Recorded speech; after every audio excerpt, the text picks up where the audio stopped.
পয়গম্বর মূসা কিন্তু যেন তেন নবী না, সে একজন আল্লাহর পয়গম্বর। তার বিরুদ্ধে আমি বদদুয়া করতে পারবো না। বনি ইসরাইলরা বলে, শোনেন, বদদুয়া করেন, যা চান তাই দিব। মালামে বাউরার অন্তরের মধ্যে লোভ ঢুকে গেছে। কি ঢুকে গেছে? লোভ। লোভে পাপে মানুষ কিন্তু লোভের কারণে ধ্বংস হয়। দেখেন এই ব্যক্তিকে আল্লাহ কত সম্মান দিয়েছিল, আল্লাহ তাআলার কাছে দোয়া করলে কবুল হয়ে যেত। কত ইজ্জত আল্লাহ তাকে দান করছে। বনি ইসরাইলরা বলে, আপনি আল্লাহর কাছে পয়গম্বর মূসার বিরুদ্ধে বদদুয়া দেন যাতে আল্লাহ মূসাকে ধ্বংস করে দেয়। নাউজুবিল্লাহ। মালামে বাউরা আল্লাহ তাআলাকে ডাক দিয়া বলেন, আল্লাহ, আমি কি আপনার পয়গম্বরের বিরুদ্ধে বদদুয়া করব? আল্লাহ বলে, সাবধান সাবধান সাবধান, তুমি যদি আমার পয়গম্বর মূসার বিরুদ্ধে বদদুয়া করো, আমি আল্লাহ তোমাকে ধ্বংস করে দিব। আমি আল্লাহ তোমাকে ধ্বংস করে দিব। মালামে বাউরা বলল, না না না, আমি এই কাজ করতে পারবো না। দ্বিতীয়বার রিকোয়েস্ট করলো। দ্বিতীয়বার মালামে বাউরা বলল, আল্লাহ, আমি কি বদদুয়া করবো? আল্লাহ তাআলা বলে, না না, বদদুয়া করবা না, ধ্বংস হয়ে যাবা। তৃতীয়বার যখন বলল, আল্লাহ, আমি কি বদদুয়া করবো? আল্লাহ তাআলা বলে, না না, বদদুয়া করবা না, ধ্বংস হয়ে যাবা। আমি আল্লাহ তোমাকে ধ্বংস করে দিব, কারণ পয়গম্বর মূসা হলো আমার নবী, তিনি হলেন মূসা কালিমুল্লাহ, যিনি তুর পাহাড়ে উঠে আল্লাহ তাআলার সাথে কথা বলতেন না? কত কথা বলতেন, কত কথা বলতেন। পয়গম্বর মূসা সেই নবীকে বদদুয়া দিতে বলে, কত বড় সাহস। এবার বনি ইসরাইলরা কয়, মালামে বাউরা, তুমি বদদুয়া করবা না, কিভাবে কাজ আদায় করতে হয় এটা আমাদের জানা আছে। সে চলে গেছে মালামে বাউরার স্ত্রীর কাছে। কার কাছে? স্ত্রীর কাছে। মালামে বাউরার স্ত্রীর কাছে বনি ইসরাইলরা জায়গায়, এই শোনেন, আপনার স্বামীকে বলেন পয়গম্বর মূসার বিরুদ্ধে বদদুয়া করতে, তাইলে আপনি যা চান আমরা আপনাকে অর্থের বৃত্তের মালিক বানায় দিব। এই অফার শোনার পরে মহিলা মানুষ কিন্তু একটু লুবি টাইপের হয়। কি টাইপের? পুরুষকে ঘায়েল করতে না পারলে পরে মহিলারে দিয়া ঘায়েল করে না? মহিলা মানুষ একটু লুবি টাইপের। মা বোনরা আপনারা আবার রাগ করেন না, যেটা বাস্তব, সব মা বোনেরা না, আছে মহিলারা একটু অর্থবিত্ত দেখলে তারা সেগুলার পিছনে দৌড়ায়। ঠিক কিনা বলেন? সে বললেন, শোনেন, আপনার স্বামীকে বলেন পয়গম্বর মূসার বিরুদ্ধে বদদুয়া করতে। মালামে বাউরার স্ত্রী বললেন, এই তুমি পয়গম্বর মূসার বিরুদ্ধে বদদুয়া করো? বলে না, এই কথা বইলো না, পয়গম্বর মূসার বিরুদ্ধে বদদুয়া করলে ধ্বংস হয়ে যাব। মালামে বাউরার স্ত্রী ছিলেন বনি ইসরাইল নারীদের মধ্যে সবচেয়ে সুন্দরী নারী। আর সুন্দরী নারীর জন্য কোন যুবক পাগল না হয়, কোন পুরুষ পাগল না হয়? আরে নারীর জন্য তো সম্রাট শাহজাহান তাজমহল পর্যন্ত বানাইছে। কথা বলে, এই নারীর জন্য কত রাজা বাদশারা রাজত্ব ছেড়ে দিছে না, শুধু নারীর প্রেমের জন্য। এই যে মালামে বাউরার স্ত্রী যে বনি ইসরাইলদের সবচেয়ে সুন্দরী নারী, এরও একটা ইতিহাস আছে, তাফসীর ইবনে কাসীরের মধ্যে আসছে। একদিন মালামে বাউরার স্ত্রী আয়েশা বলে, শোনেন, আপনি তো আল্লাহর কাছে দোয়া করলে দোয়া কবুল হয়ে যায়, আপনি আমার জন্য আল্লাহ তাআলার কাছে দোয়া করেন, আল্লাহ তাআলা যাতে আমাকে বনি ইসরাইলের মধ্যে সবচেয়ে সুন্দর নারী বানায় দেয়। মালামে বাউরা আল্লাহ তাআলার কাছে দোয়া করছে, আল্লাহ, আপনি আমার স্ত্রীকে সবচেয়ে সুন্দরী বানায় দেন। মালামে বাউরার দোয়া আল্লাহ তাআলা কবুল করছে। সাথে সাথে তার স্ত্রীর রূপ সৌন্দর্য বনি ইসরাইল নারীদের মধ্যে সবচেয়ে সুন্দর হয়ে গেছে। এবার বুঝেন আল্লাহ তাআলা কত মর্যাদা তাকে দান করছে। তার দোয়ার কারণে তার স্ত্রী সবচেয়ে সুন্দরী হয়ে গেছে। এবার বনি ইসরাইলরা বললেন, আপনার স্বামী, আপনি যা চান আপনাকে তাই দিব, শুধু পয়গম্বর মূসার বিরুদ্ধে বদদুয়া করতে বলেন। এবার সুন্দরী স্ত্রী যায় বলে, শোনো, তুমি যদি পয়গম্বর মূসার বিরুদ্ধে বদদুয়া না করো, আমি তোমার সাথে সংসার করব না। বেড়ায় পড়ছেনি বিপদে, স্ত্রী এখন চলে যাবে, তার সাথে ঘর করবে না। এবার মালামে বাউরার স্ত্রী বলে, শোনো, ওরা তো আমাদেরকে অনেক অর্থবিত্তের মালিক বানায় দিব, তুমি একটু দোয়া করো, আমরা অনেক অর্থবিত্তের মালিক হয়ে যাব। আস্তে আস্তে করে তার অন্তরের মধ্যে দুনিয়ার লোভ লালসা ঢুকে গেছে। সে পাহাড়ের উপরে উঠছে পয়গম্বর মূসার বিরুদ্ধে বদদুয়া করার জন্য। যখন তিনি পাহাড়ে উঠা পয়গম্বর মূসার বিরুদ্ধে বদদোয়া করলেন, আল্লাহ আপনি মূসাকে ধ্বংস করে দেন। আল্লাহ তাআলা বলে, শোনো পয়গম্বর মূসাকে আমি ধ্বংস করব না, বরঞ্চ আমি আল্লাহ তোমাকেই ধ্বংস করে দিলাম। আমি আল্লাহ তোমাকে ধ্বংস করে দিলাম। কুরআনুল কারীমের সূরাতুল আরাফ কোন সূরা? 175-76 নাম্বার আয়াতের ভিতরে আল্লাহ তাআলা বলতেছেন, কি বলে ভালো করে শুনেন। ওয়াতলু আলাইহিম নাবা আল্লাযী আতাইনাহু আয়াতিনা ফানসালাখা মিনহা ফাআতবাআহু আশ-শাইতানু মিনাল গাওয়িন ওয়ালাউ শিনা লারাফানাহু বিহা ওয়ালাকিন্নাহু আখলাদা ইলাল আরদি ওয়াত্তাবাআ হাওয়া ফামাসালুহু কামাসালিল কালবুন মানে কুকুর। কালবুন মানে কি? কুকুর। কুকুর। আল্লাহ তাআলা বলেন, নবী আপনি আপনার উম্মতের সামনে এই মালআমে বাউরার ঘটনা বর্ণনা করেন। আমি আল্লাহ তাকে ইজ্জত দিয়েছিলাম, সম্মান দিয়েছিলাম। আপনি মানুষদেরকে জানায় দেন, এত সম্মান এত ইজ্জত দেওয়ার কারণে তার অন্তরের মধ্যে দুনিয়ার লোভ ঢুকে গেছে। সে দ্বীনের মধ্যে, ইসলামের মধ্যে প্রবেশ করার পরেও সে সীমা লঙ্ঘন করছে, দিন থেকে বের হয়ে গেছে। এই কারণে আমি আল্লাহ মালআমে বাউরাকে ধ্বংস করে দিছি। শুধু ধ্বংস করে দেই নাই, আমি মালআমে বাউরাকে কুকুরের মতো বানায় দিছি। বনি ইসরাইলরা দেখে পাহাড়ের উপরে মালআমে বাউরার জিহ্বা কুকুরের মতো বের হইয়া হাঁপাইতেছে। জিহ্বা ছিল ছোট, 1 হাত লম্বা জিহ্বা হইয়া এখন জিহ্বা বের করে হা হা হা করতেছে। বনি ইসরাইলরা বলে, এই তুমি না আমাদের বড় আলেম, তোমার এই অবস্থা কেন? কয় তোদের কথা শুনতে যে আল্লাহ আজকে আমাকে কুকুর বানায় দিছে। আমি না বলছিলাম পয়গম্বর মূসার বিরুদ্ধে বদদোয়া করতে পারবো না, বদদোয়া করলে আল্লাহ আমাকে ধ্বংস করে দিবে। তোদের কথা শোনার কারণে, দুনিয়ার লোভ অন্তরের ভিতরে ঢোকার কারণে, আল্লাহর সাথে নাফরমানি করার কারণে, আল্লাহর দ্বীনের মধ্যে প্রবেশ করার পরেও সীমা লঙ্ঘন করার কারণে আল্লাহ তাকে কুকুরের মতো। যারা একবার দ্বীনের মধ্যে প্রবেশ করে আবার দ্বীন ছেড়ে দেয়, তাদের অবস্থা হলো কুকুরের মতো। ঠিক কিনা বলেন? কুকুর যেমন মানুষের সাথে বেঈমানি করে, এক দরজা থেকে খায় আর এক দরজায় যায়, আর এক দরজা থেকে আর এক দরজায় যায়, এই সমস্ত কাজ করে কুকুরগুলো। ঠিক এই জমিনে কিছু মানুষ আছে আল্লাহ তাআলার নিয়ামত পায়াও আল্লাহ তাআলার সাথে নাফরমানি করে, আল্লাহর হুকুম মানে না। ঠিক কিনা বলেন? এই কারণে আল্লাহ তাআলা বলে, নবী আমি আল্লাহ ওই মালআমে বাউরকে যেমন কইরা সীমা লঙ্ঘন করার কারণে ধ্বংস করে দিছি, এই দুনিয়ার জমিনে এমন কিছু মুসলমান থাকবে, এমন কিছু নামদারি মুসলমান থাকবে যারা ইসলামের মধ্যে প্রবেশ করার পরেও দিন থেকে বের হয়ে যাবে। আমি আল্লাহ হাসরের ময়দানে তাদেরকে কুকুরের মতো দাঁড় করায়া রাখবো, আর মানুষগুলো তাদেরকে চিনবে আর বলবে এই মানুষগুলো দুনিয়াতে আল্লাহর সাথে ধোঁকাবাজি করেছে। আপনি 1 মাস মসজিদে গেলেন, এখন আপনাকে মসজিদে পাওয়া যায় না, আপনার মাথায় টুপি নাই, আপনার মুখে দাড়ি নাই। কথা বলে, দুনিয়ার লোভ আপনার মধ্যে ঢুকে গেছে। আপনি ব্যবসা বাণিজ্যের প্রতি ঝুঁকে গেছেন, ক্ষেত খামারের প্রতি ঝুঁকে গেছেন, দুনিয়ার ধান্দায় আপনি মত্ত হয়ে গেছেন, আল্লাহর হুকুম ছেড়ে দিয়েছেন। অথচ সাহাবায়ে কেরাম তো এমন ছিলেন না। সাহাবায়ে কেরাম নিজের জীবনের চেয়েও আল্লাহ আল্লাহ রসুলকে ভালোবেসেছেন। ঠিক কিনা বলেন? কেমন ভালোবাসছে? রসুলের একজন সাহাবী ছিল যার নাম হলো জুলাইবিব। নাম কি? জুলাইবিব রাদিয়াল্লাহু তাআলা আনহু। এই জুলাইবিব ছিলেন দেখতে কালো, কবিহুন একেবারে কালো, সগীরুন একেবারে ছোট। জুলাইবিব দেখতে ছিলেন কালো, দেখতে ছিলেন একেবারে ছোট, বেটে টাইপের মানুষ। তৃতীয় নম্বরে জুলাইবিব ছিলেন হুয়া ফাকিরুন জিদ্দান, সে ছিল একেবারে দারিদ্র, গরিব মানুষ। জুলাইবিবের ঘর নাই, বাড়ি নাই, টাকা নাই, পয়সা নাই, অর্থবিত্ত নাই।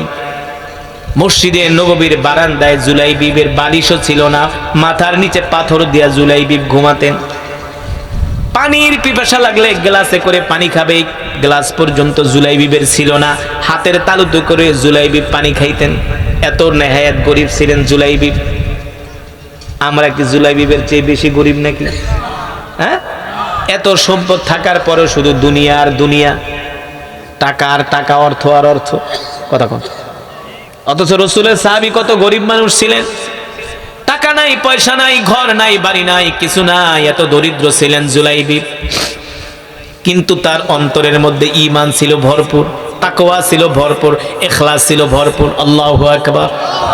আল্লাহ নবী যখন কোরআনের বয়ান করতেন জুলাইবিব সবার সামনের কাতারে বসতেন। দেখবেন সমাজের মধ্যে কিছু গরিব মানুষ আছে, তাদেরকে মসজিদের সামনের কাতারে পাওয়া যায়, আর একটু টাকা পয়সা হয়ে গেলে ওদেরকে ছাই দিয়েও ধরা যায় না, খালি ব্যস্ততা দেখায়। নাই আপনাদের এলাকায় নাই? একটু পয়সা পাতি হয়ে গেলে আর মসজিদে আসে না, মসজিদে খুঁজে পাওয়া যায় না। সমাজের মধ্যে কিছু গরিব মানুষ আছে, তাদেরকে মসজিদের প্রথম কাতারে পাওয়া যায়, ইমাম সাহেবের সামনে পাওয়া যায়। যে কোনো দিনের কাজের জন্য ডাকলে তারা বলে লাব্বাইক, সবার আগে আসি। এই যে এই ওয়াজ মাহফিল হয়েছে, এখানে অনেক নিবেদিত প্রাণ আছে যারা মাহফিলের জন্য হাঁটছে, খাটছে, কষ্ট করছে না, রাতকে রাত দিনকে রাত তারা মাহফিলের জন্য কষ্ট করছে, মাদ্রাসার জন্য কষ্ট করে। এমন কিছু আল্লাহর পেয়ারা বান্দা আল্লাহ কিয়ামত পর্যন্ত দুনিয়ার জমিনে আল্লাহ তাআলা কায়েম রাখবে আল্লাহর দ্বীনকে টিকানোর জন্য। ঠিক জুলাইবিব রাদিয়াল্লাহু তাআলা আনহু এমন একজন ঈমানদার ছিলেন, রাসূলের সাহাবী। আল্লাহর নবী জুলাইবিবকে এত ভালোবাসতেন, জুলাইবিবের বয়স হয়ে গেছে।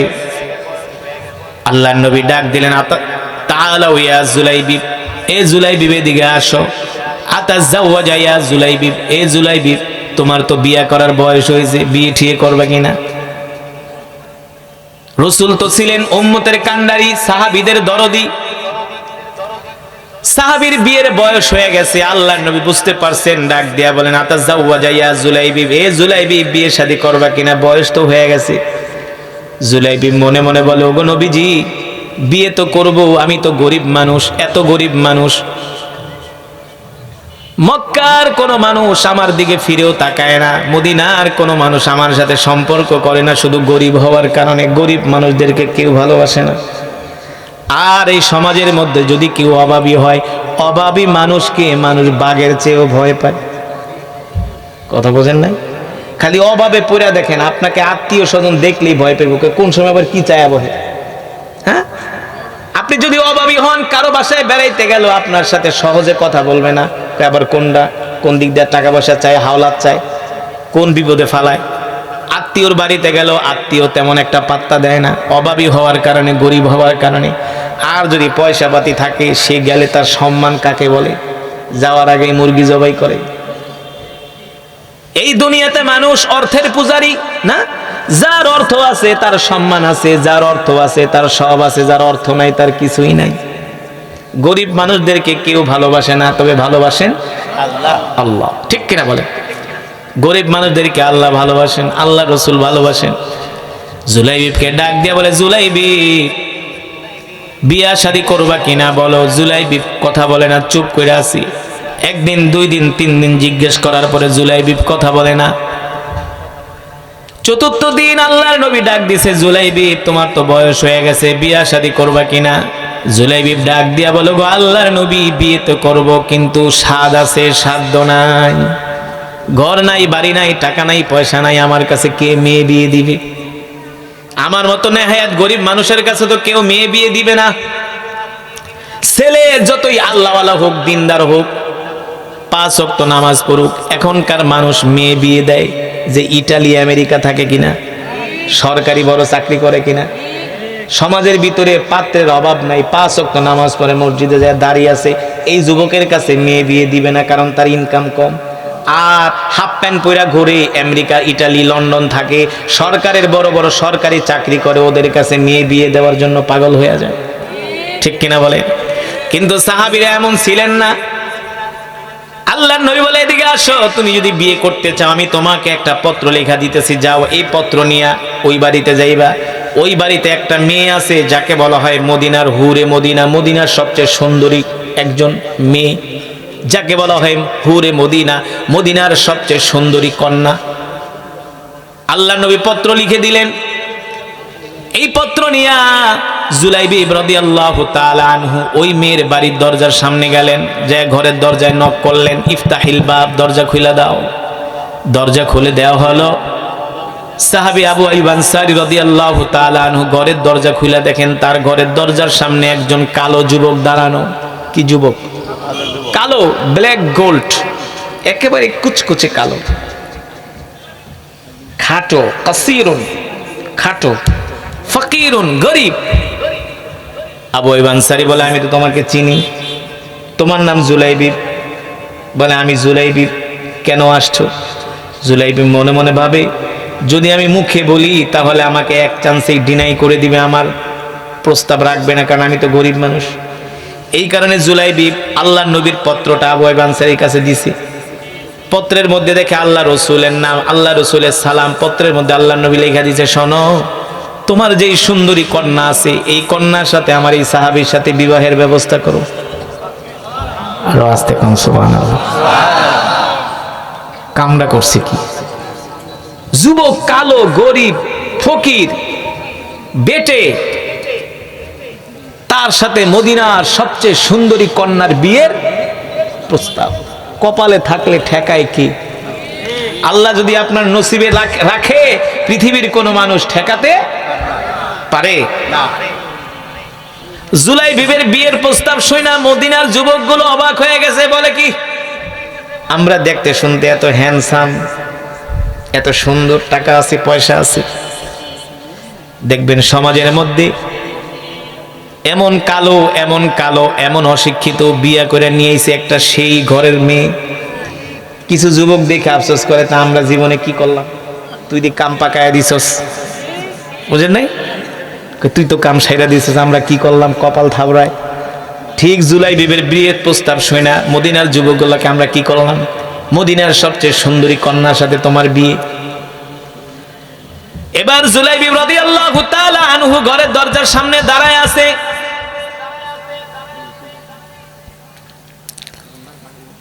আবু আইয়ুব আনসারী রাদিয়াল্লাহু তাআলা আনহু একবার পত্রের দিকে তাকায়, আর একবার পাত্রের দিকে তাকায়।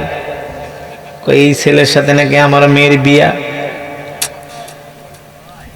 কিন্তু এই বিয়েও তো আবার ফিরে দেওয়া যাবে না। বিয়ের প্রস্তাব দুনিয়ার কোন সাধারণ মানুষ দেন নাই, বিয়ের প্রস্তাব দিয়েছেন রাহমাতুল লিল আলামিন।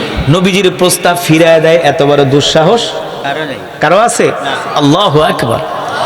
সাহাবী আবু আইয়ুব আনসারী রাদিয়াল্লাহু তাআলা আনহু এই পত্র নিয়ে ঘরে গেলেন, তার স্ত্রীকে ডাক দিলেন, দেখা যাও, ওই যে যুবককে দেখা যায়, এই যুবকের সাথে আল্লাহর নবী আমাদের কন্যাকে বিয়ে দেওয়ার জন্য বলেছে, তুমি কি বলো? স্ত্রী বলে, বলেন কি? বলে, হ্যাঁ, এই যে আল্লাহর নবীর পত্র। মা বাবা দুইজনে কানা ঘোষা করতেছে, পিছন থেকে কন্যা শুইনা ফেলাইছে। আবি উম্মি তাআলাও, এদিকে আসো, কি নিয়ে কথাবার্তা বলো, আমাকে বলো না কেন? সাহাবী আবু আইয়ুব আনসারী বলে, মারে, তোর সাথে বিবাহের ব্যবস্থা করার জন্য আল্লাহর নবী বিয়ের প্রস্তাব পাঠাইছে। বলে, পাত্রকে? বলে, ওই যে ঘরের দরজার সামনে দাঁড়ানো, দেখে পাত্র তো একেবারে মাত্র 2 হাত লম্বা, 2.5 হাত লম্বা, একেবারে কালো, একেবারে গরিব। বলে, আমি পাত্রকে চিনি, যেমন বাবা তেমন কন্যা। গাছ যদি ভালো হয়, ফলও ভালো হয়, ঠিক কিনা বলে? যেমন সাহাবী তেমন তার কন্যা। সাহাবী আবু আইয়ুব আনসারীর কন্যা বলে, আব্বাজান কি চিন্তা করতেছেন? আপনারা কি যুবককে পছন্দ করেন না? আল্লাহ নবী বিয়ের প্রস্তাব দিয়া পাঠাইছে, আল্লাহর নবীর বিয়ের প্রস্তাব ফিরায় দিব তো দূরের কথা, এত বড় দুঃসাহস আমাদের নাই। আব্বাজান যুবককে ডাক দেন, আমি শুধু এই যুবককে বিয়েই করব না, এই যুবকের জন্য, এই যুবককে খেদমত করতে করতে আমি আমার জীবনটাকে কোরবানি করে দিব। আরো জোরে বলেন সুবহানাল্লাহ। এবার সাহাবী আবু আইয়ুব আনসারী ডাক দিছে, যুবকরা এদিকে আসো, যাও যাও যাও, আল্লাহ নবীকে বলবা তোমার সাথে আমরা বিয়ে দিতে রাজি আছি।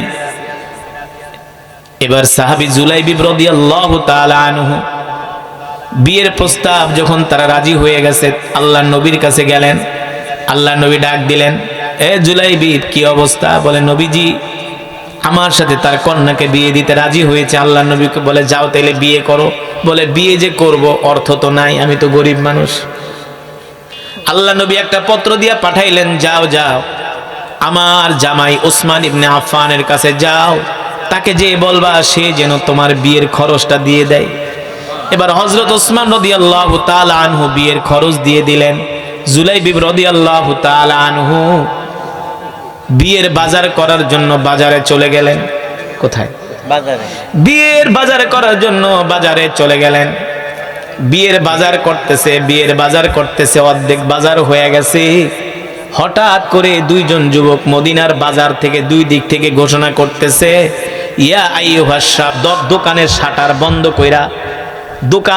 কইরা ডাল আর তরবারি নিয়ে যুদ্ধের ময়দানের দিকে রওনা শুরু করছে। জুলাইবি রাদিয়াল্লাহু তাআলা আনহু বিয়ের বাজার করতেছে। তিনি মনে মনে ভাবে, আল্লাহ নবী আমাকে বিয়ে করার জন্য পাঠাইছে, আমি বিয়ের বাজার করতেছি। এই অবস্থায় আল্লাহ নবী যুদ্ধের ময়দানে যাবে আর আমি জুলাইবি বিয়ে করব, বাসর করব, এটা আমার দ্বারা সম্ভব না। আমার কলিজার টুকরা নবী যুদ্ধের ময়দানে কাফেরদের সাথে লড়াই করবে আর আমি বাসর ঘরের ফুল সজ্জায় থাকবো, এটা আমার দ্বারা হতে পারে না। জুলাইবি রাদিয়াল্লাহু তাআলা আনহু বাকি যে অর্থ ছিলেন এই অর্থ দিয়ে একটা ঘোড়া কিনলেন, একটা ডাল আর একটা তরবারি কিনলেন। তিনি যুদ্ধে যাওয়ার জন্য তৈয়ার হয়ে গেলেন। জুলাইবি রাদিয়াল্লাহু তাআলা আনহু মনে মনে ভাবেন, এই সময় যদি আমি যুদ্ধের ময়দানে যাই, আল্লাহ নবী আমাকে দেখলে যুদ্ধে যেতে দিবে না, বলবে তুমি আগে যায় বিয়ে করো। কারণ আমার নবী কোনো স্বার্থপর নবী না, ঠিক কিনা বলেন? নবী হলেন উম্মতের দরদি নবী, নবী হলেন সাহাবীদের দরদি নবী। আল্লাহ তাআলা কোরআনুল কারীমের মধ্যে সে কথাই বলছেন, ওয়ামা আরসালনাকা ইল্লা রাহমাতাল লিল আলামিন। আল্লাহু আকবার। আমি আল্লাহ তোমাদের মধ্য থেকে তোমাদের জন্য একজন নবী পাঠাইছি, যেই নবী কিনা তোমাদের জন্য রহমত। সুবহানাল্লাহ বলেন। আমি আল্লাহ সমগ্র বিশ্ববাসীর জন্য একজন নবী পাঠাইছি, যেই নবী কিনা তোমাদের জন্য দয়ার নবী, মায়ার নবী। অন্য আয়াতে আল্লাহ তাআলা বলছেন, লাকাদ জাআকুম রাসূলুম মিন আনফুসিকুম আজিজুন আলাইহি মা আনিতুম হারিসুন আলাইকুম বিল মুমিনিনা রাউফুর রহিম। আল্লাহু আকবার। আমি আল্লাহ তোমাদের মধ্য থেকে তোমাদের জন্য যেই নবী পাঠাইছি, সেই নবী তার জীবনের চেয়েও তোমাদেরকে ভালোবাসে। নবীজি আমাদেরকে তার জীবনের চেয়েও আমাদেরকে ভালোবাসে গেছেন যে কিভাবে আল্লাহর জমিনে দ্বীন প্রতিষ্ঠা করতে হয়, কিভাবে কাফেরের বিরুদ্ধে মোকাবেলা করতে হয়। সাহাবী জুলাইবি রাদিয়াল্লাহু তাআলা আনহু মনে মনে ভাবেন, এই সময় যদি আমি যুদ্ধের ময়দানে যাই, আল্লাহর নবী আমাকে ফিরায় দিবে, যুদ্ধ করতে দিবে না। কি করা যায়? জুলাইবি রাদিয়াল্লাহু তাআলা আনহু মুখের মধ্যে একটা কালো কাপড় বাঁধলেন, যাতে করে তাকে কেউ চিনতে না পারে। এবার কালো কাপড় বেঁধে জুলাইবি রাদিয়াল্লাহু তাআলা আনহু যুদ্ধের ময়দানে রওনা করলেন। মক্কার কাফেররা যখন মদিনায় হামলা করলো, জুলাইবি রাদিয়াল্লাহু তাআলা আনহু মক্কার কাফেরদের তাঁবুর কাছে ঘোড়া দৌড়ায়া চলে গেলেন। কাফেরদের ভিড়ের মধ্যে যায় জুলাইবি রাদিয়াল্লাহু তাআলা আনহু একাই 10 জন কাফেরকে হত্যা করলেন। আর জোরে বলেন সুবহানাল্লাহ। একা 10 জন কাফেরকে হত্যা করে জাহান্নামে পাঠিয়ে দিলেন। ওইদিকে কাফেররা চতুর্দিক থেকে জুলাইবি রাদিয়াল্লাহু তাআলা আনহুকে চতুর্দিক থেকে ঘেরাও করলেন। জুলাইবি রাদিয়াল্লাহু তাআলা আনহুর উপরে তীর নিক্ষেপ করলেন, তরবারি দিয়ে আঘাত করলেন। জুলাইবি রাদিয়াল্লাহু তাআলা আনহু সাথে সাথে যুদ্ধের ময়দানে শহীদ হয়ে গেলেন। যুদ্ধের ময়দানে শহীদ হয়ে গেছিল বিয়ের বাজার করতে, কিন্তু আয়েশা যুদ্ধের ময়দানে শহীদ হয়ে গেছে। আল্লাহু আকবার। যখন যুদ্ধ শেষ হয়ে গেল, আল্লাহর নবী বললেন, সাহাবীরা রে দেখো আমার কোন কোন সাহাবীরা শহীদ হয়েছে, তাদের লাশগুলো আমার কাছে নিয়ে আসো। সাহাবীরা জুলাইবি রাদিয়াল্লাহু তাআলা আনহু সবার লাশ এক এক করে আল্লাহর নবীর সামনে আনা হলো শহীদদের লাশগুলো। আল্লাহ নবী বলে, দেখো আর কোন লাশ আছে কিনা। সাহাবীরা দেখেন কাফেরদের তাঁবুর কাছে একটা লাশ মুখ থুবড়ে পড়ে আছে, চেহারা চিনা যায় না, মুখে কালো কাপড়। সাহাবীরা যেয়ে বললেন, ওগো আল্লাহর নবী, একটা লাশ দেখতেছি যুদ্ধের ময়দানের এক কোনায় কালো কাপড় বাঁধা অবস্থায় পড়ে আছে, আমরা চিনতে পারছি না এটা কার লাশ। আল্লাহ নবী বললেন, যাও কালো কাপড় সরায় দেখো এটা কার লাশ, আমাদের কিনা নাকি কাফেরদের। সাহাবীরা যেয়ে দেখলেন, যখন মুখের কালো কাপড় সরালেন, তাদের আর চিনতে বাকি রইল না, বুঝতে বাকি রইল না, এটা হলো আল্লাহ রসুলের জলিল কদর সাহাবী জুলাইবি রাদিয়াল্লাহু তাআলা আনহু যুদ্ধের ময়দানে এসে শহীদ হয়ে গেছে। আল্লাহ নবীকে যে বললেন, নবীজি ওই লাশ অন্য কারো লাশ নয়, আমাদের ভাই জুলাইবিবের লাশ। আল্লাহ নবী বলে, আমার কাছে নিয়ে আসো। জুলাইবি রাদিয়াল্লাহু তাআলা আনহুর লাশ যখন আল্লাহ নবীর কাছে আনা হলো, আল্লাহ নবী জুলাইবিবের দিকে তাকায় কান্না করে দিলেন আর বললেন, সাহাবী রে, আমি তোমাকে বিয়ে করার জন্য পাঠাইছিলাম, তুমি বিয়ে না কইরা যুদ্ধের ময়দানে এসে শহীদ হয়ে গেছো। আল্লাহ, আপনি আমার জুলাইবিবকে জান্নাত দিয়ে দেন। আমি জুলাইবিবের উপরে খুশি, আপনিও খুশি হয়ে যান। সুবহানাল্লাহ বলেন। এই কথা বলতে দেরি, আল্লাহ নবী একবার আসমানের দিকে তাকায় আর একবার জুলাইবিবের দিকে তাকায়। নবীজি মুস্কে মুস্কে হাসে, চোখ আড়ার করে ফেলে। সাহাবীরা ডাক দিয়ে বলে, গো আল্লাহর নবী, আপনি একবার আসমানের দিকে তাকান আর একবার জুলাইবিবের দিকে তাকান, কারণ কি? আল্লাহ নবী ডাক দিয়া বলে, সাহাবীরা রে শোনো, আমি আমার সাহাবীকে বিবাহ করার জন্য পাঠাইছিলাম, বিবাহ না করেই আমার সাহাবী যুদ্ধের ময়দানে এসে শহীদ হয়ে গেছে। এই কারণে আসমান থেকে একদল হুর আমার জুলাইবিবকে নেওয়ার জন্য জমিনে চলে আসছে। আসমান থেকে একদল হুর জমিনে চলে আসছে আমার জুলাইবিবের লাশ নেওয়ার জন্য।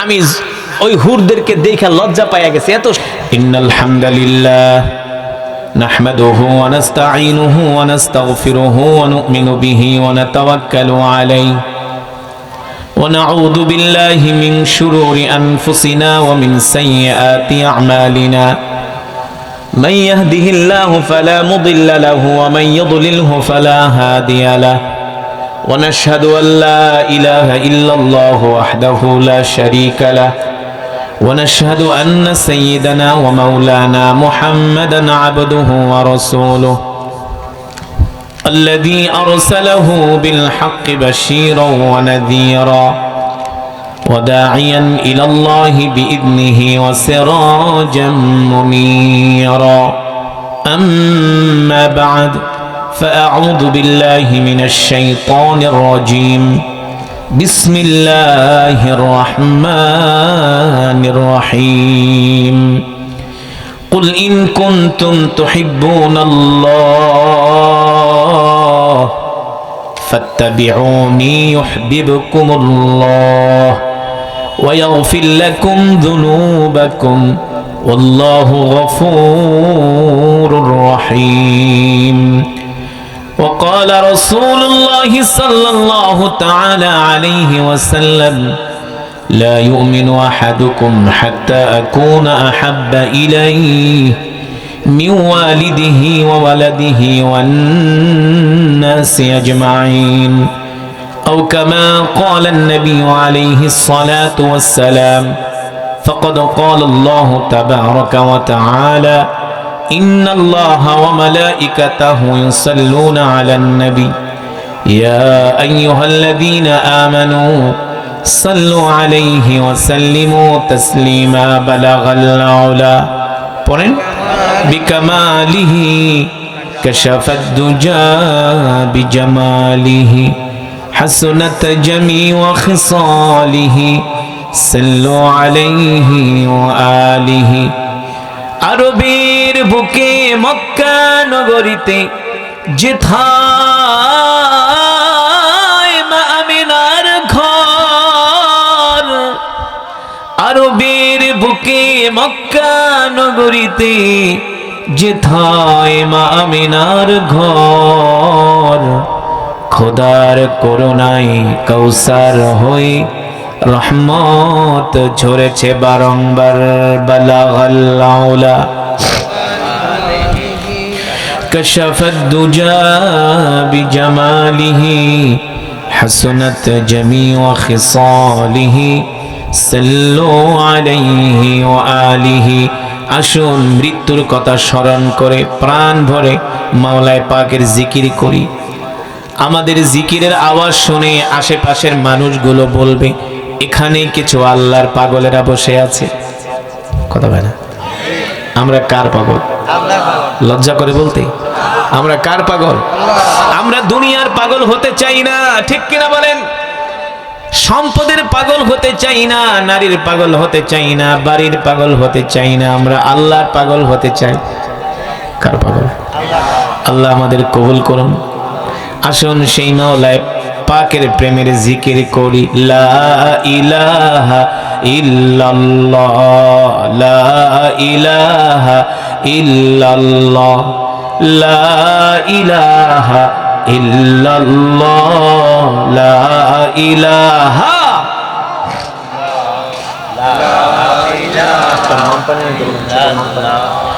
লা ইলাহা ইল্লাল্লাহ লা ইলাহা ইল্লাল্লাহ লা ইলাহা লা ইলাহা ইল্লাল্লাহ মুহাম্মাদুর রাসূলুল্লাহ। মুহাব্বতের সাথে পড়ি সাল্লাল্লাহু। আলহামদুলিল্লাহ, সেই মহান আল্লাহ সুবহানাহু ওয়া তাআলার দরবারে লাখো কোটি শুকর, যে মহান রব্বুল ইজ্জত ওয়াল জালাল আল্লাহ জাল্লা শানহু আম্মা নাওয়ালুহু ভুয়ার কান্দার হাফিজিয়া মাদ্রাসার উদ্যোগে ৭৯তম বাৎসরিক ঐতিহ্যবাহী আজিমুস শান তাফসীরুল কোরআন মাহফিল, উক্ত মাহফিলের সভাপতি প্রধান অতিথি আমার মঞ্চে উপবিষ্ট ওলামায়ে কেরাম, দূর দূরান্ত থেকে আগত দিন প্রিয় ইসলাম প্রিয় আল্লাহ তাআলার পেয়ারা বান্দারা, পর্দার অন্তরালে সম্মানিত মা ও বোনেরা, সেই মহান রব্বে করিমের দরবারে লাখো কোটি শুকর, যে মহান রব্বুল ইজ্জত ওয়াল জালাল আল্লাহ জাল্লা শানুহু আম্মা নাওয়ালুহু আজকে আমাদেরকে এত সুন্দর পরিবেশে বসে কোরআনুল কারীমের তেলাওয়াত শোনার সুযোগ করে দিয়েছেন। এজন্য আমরা শুকরিয়া তান আদায় করি, পড়ি আলহামদুলিল্লাহ। আল্লাহ তাআলার বান্দারা, আমি দীর্ঘক্ষণ সময় কোরআনুল কারীমের তেলাওয়াত করেছি, আপনারা শুনেছেন। এই মজমায় যারা উপস্থিত হয়েছেন, আপনারা যে কত বড় জিতা জিতছেন এটা আপনারা কল্পনাও করতে পারেন না। এই মাহফিলে আসার কারণে যে আপনাদের কতটা লাভ হয়েছে, লাভ কি হয়েছে জোরে বলেন, লাভ হয়েছে। কি লাভ বলবো, কি লাভ বলবো?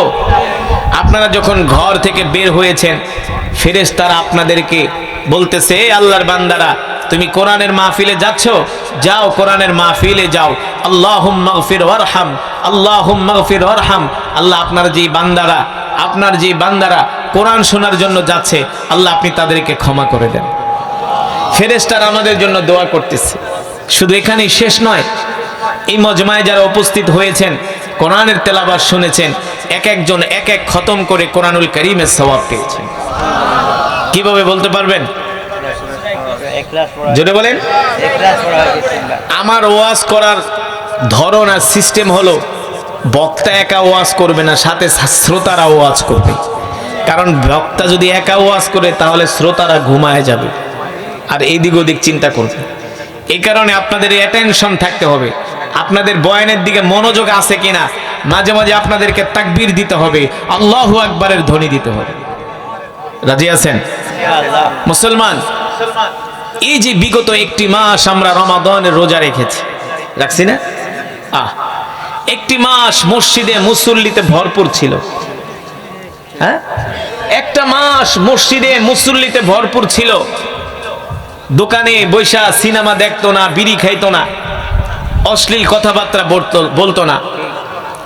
কত সুন্দর পরিবেশ ছিল, গুনার কাজের দিকে যাইতো না, মাথায় টুপি ছিল, মুখে দাড়িগুলো রাখছিল।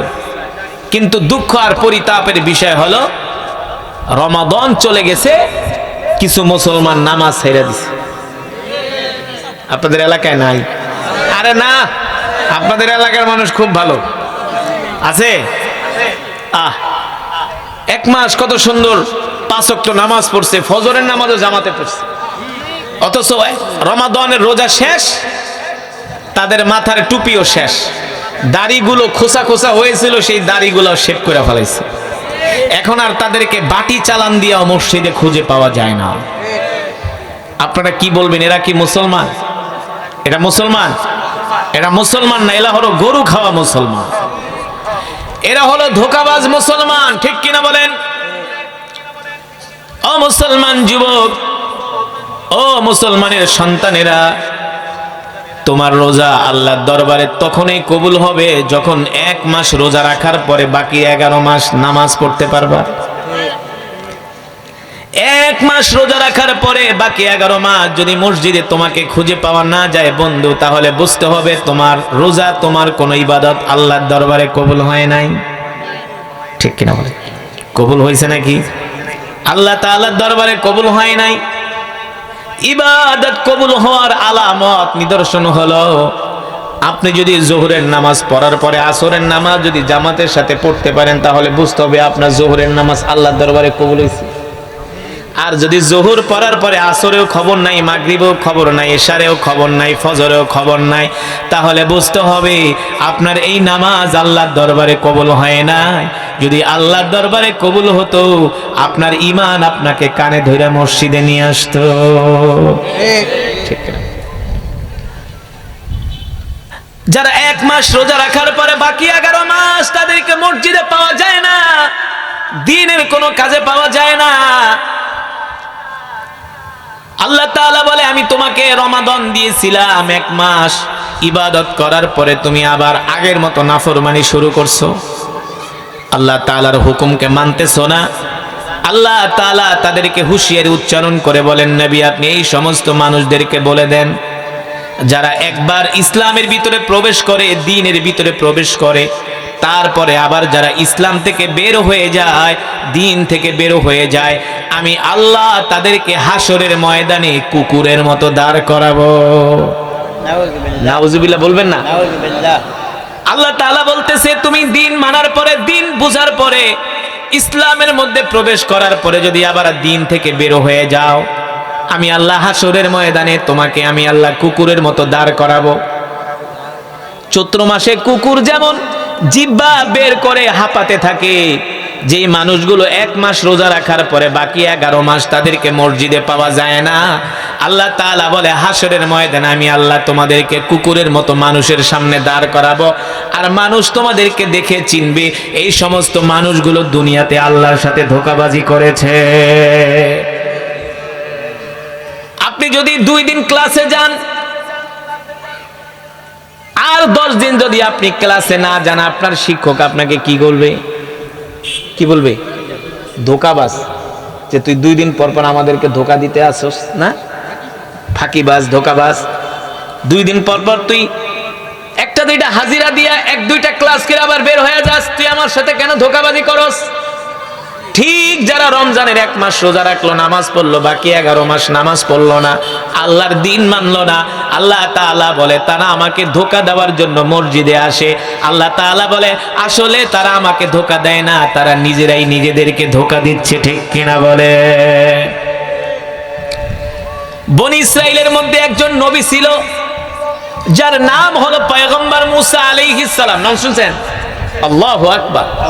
অনেক বড় পয়গম্বর, আল্লাহ তাআলার একজন প্রিয় পয়গম্বর, আল্লাহ তাআলার নবী পয়গম্বর মুসা আলাইহিস সালাম। তিনি ছিলেন বনি ইসরাইলদের নবী। ওই বনি ইসরাইলের মধ্যে একজন লোক ছিল, বনি ইসরাইলের সবচেয়ে বড় আলেম, সবচেয়ে বড়, তার নাম হলো বালআমে বাউরা। বালআমে বাউরা নামটা মনে রাখেন। এই ব্যক্তিটা ছিল বনি ইসরাইলের সবচেয়ে বড় আলেম। কেমন আলেম জানেননি? এই ব্যক্তিটা ছিল মুস্তাজাবুদ দাওয়া। সে যদি আল্লাহর দরবারে কোনো দোয়া করত, সাথে সাথে দোয়া কবুল হয়ে যেত। মুস্তাজাবুদ দাওয়া। সে যদি আল্লাহ তাআলার দরবারে কোনো দোয়া করত, সাথে সাথে দোয়া কবুল হয়ে যেত। সে যা চাইতো আল্লাহ তাআলা তাকে তাই দিয়ে দিত। সুবহানাল্লাহ। আপনাদের কাছে প্রশ্ন, আপনাদের এলাকায় যদি এমন একজন আলেম থাকে যে দোয়া করলেই কবুল, আপনারা তাকে কি করবেন? পারলে মাথায় নিয়ে নাচবেন না? তার কাছে পানি পরা নিতে যাবেন, হাদিয়া নিয়ে যাবেন, কবেন হুজুর আমার সন্তান নাই, আল্লাহ তাআলার কাছে দোয়া করেন আল্লাহ যেন আমাকে একটা সন্তান দেয়। যদি তার দোয়ায় আল্লাহ আপনাকে সন্তান দেয়, পারলে আপনি তার জুতা মুইছা দিবেন। কথা বলেন। ঠিক বনি ইসরাইলদের সবচেয়ে বড় আলেম বালআমে বাউরা, তিনি আল্লাহর দরবারে কোনো দোয়া করলে কবুল হয়ে যেত, এত বড় আলেম ছিলেন। আর আল্লাহ তাআলা ওই ব্যক্তিকে এমন আল্লাহর নিদর্শন দান করেছিলেন, মর্যাদা দান করেছিলেন, যে সে আল্লাহর কাছে কিছু চাইলে আল্লাহ থেকে ফিরাইয়া দিত না। এটা কি কম সম্মান নাকি বেশি সম্মান? জোরে কোন, কথা বুঝতেছেন? কম সম্মান নাকি বেশি সম্মান? এর চাইতে আর পৃথিবীর জমিনের সম্মান আছে? আপনি আমাদের অনেক বড় আলেম, আপনি আল্লাহর দরবারে দোয়া করলে আল্লাহ আপনার দোয়া কবুল করে। তবে আপনি আমাদের জন্য আল্লাহর দরবারে একটা দোয়া করেন। মাল্লা আমে বাউরা বলে, কি দোয়া? বলে, শোনেন, দোয়া যে করবেন করার আগে আমরা আপনাকে কিছু কথা বলতেছি, আপনি আমাদের জন্য দোয়া করবেন, বিনিময়ে যা চান আপনাকে তাই দেওয়া হবে। মনে করেন আমি ওয়াজ করতে আইছি, অনেক সময় মসজিদের ইমাম সাহেবদেরকে, হুজুরদেরকে চিরকুট লেগে দেয়, হুজুর আমার জন্য দোয়া করেন, আমার 14 গোষ্ঠীর জন্য দোয়া করেন। আপনি যে দোয়া করবেন, দোয়া করার আগে আমাদের কিছু কথা আছে। আপনি দোয়া করলে আপনি যা চান আমরা আপনাকে তাই দিব। তাই দিবে মানে যত সম্পদ চান সম্পদ দিব, ক্ষমতা চাইলে ক্ষমতা দিব, অর্থবিত্তের মালিক বানায় দিব। মাল্লা আমে বাউরা বললেন, কি দোয়া, কি দোয়া? বলে, শোনেন, আমরা গরুর পূজা করি, বাছুরের পূজা করি, গাছের পূজা করি, মাছের পূজা করি, আগুনের পূজা করি, কিন্তু আমাদের কওমের মধ্যে, আমাদের দেশে একজন নবীর আবির্ভাব ঘটেছে, যার নাম হলো পয়গম্বর মূসা আলাইহিস সালাম। পয়গম্বর মূসা, আপনি এই মূসার বিরুদ্ধে বদদোয়া করেন। কই কেন তার বিরুদ্ধে আমি বদদোয়া করব? কই দেখেন, সে আমাদেরকে গরু পূজা করতে না করে, বাছুরের পূজা করতে না করে, আগুনের পূজা করতে না করে, সে আমাদেরকে এক আল্লাহর হুকুম মানতে বলে। এটা কি আমাদের দ্বারা সম্ভব? বালামে বাউরা বলে, কেন সম্ভব না? বলে, না, আমরা এক খোদার ইবাদত করি না, আমরা গাছের সেজদা করি, মাছকে সেজদা করি, আগুনকে সেজদা করি, আমরা যেই মাওলাকে দেখি না, যেই আল্লাহকে দেখি না, তার ইবাদত আমরা করি না। বলেন নাউজুবিল্লাহ। মাল্লা আমে বাউরা বললেন, বনি ইসরাইলরা শোনো, তোমরা কিন্তু সীমা লঙ্ঘন করো। উলামা, উলামা, এখানে আল্লাহ আপনাদের কথা বলেন, আলেমদের কথা বলেছেন।